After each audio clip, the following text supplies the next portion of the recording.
How's it going, everyone? Just wanted to do a video on this motorcycle I've been working on for one of my buddies. I've taken some other videos, but they were done way too late, and after I was already wore out and tired from everything. So, just gonna do a quick overview of everything we've done. So we've done a bit of teardown on it. First thing we did was new timing belts, as it had probably factory belts on it. Did a modification to the idler pulleys because they don't make them anymore, but you can get a Gates pulley from a small car. Forget exactly what model car that fits in, but take that, you get yourself a bolt, you drill off the stock pulley from the backing plate back there, put the bolt through, weld the head of the bolt, and then shave it down flush on the back, and then goes back in there perfectly fine. So we got the timing belts done. We pulled the carbs out. Haven't gone through them yet. They probably need cleaned.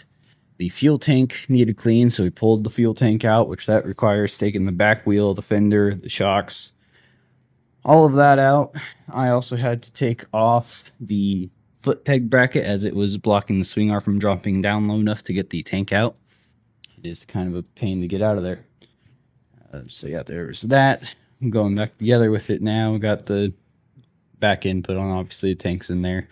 Put fuel in it, make sure that we have fuel pumping through the pump, replace the fuel lines and filter because they were older than hell and rotting.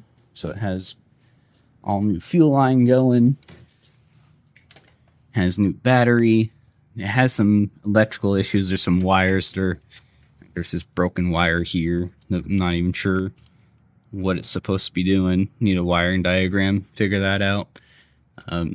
Lights don't work. My buddy wants turn signal delete those, so be figuring all that out. Electrical's gonna be a whole teardown of the wires and everything probably. But for the timing belts, there's a cap on the back here you take off. You can get a wrench in there on the back of that shaft, and your timing marks are up underneath that plug.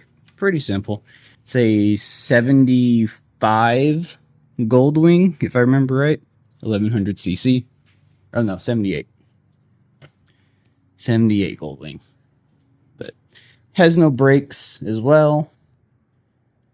Doesn't really have, well, don't know if it has a clutch because it hasn't been running yet. So, just been working on this. Nice little old bike to put back together and kind of restore. We'll see what my buddy does with it once I'm done getting it up and running. But it's been pretty cool so far. I mean, this whole tank, these drop down sides and all that coming out, it's pretty neat. So that's been fun. And that's about it for just an update on what's going on with this nice little project.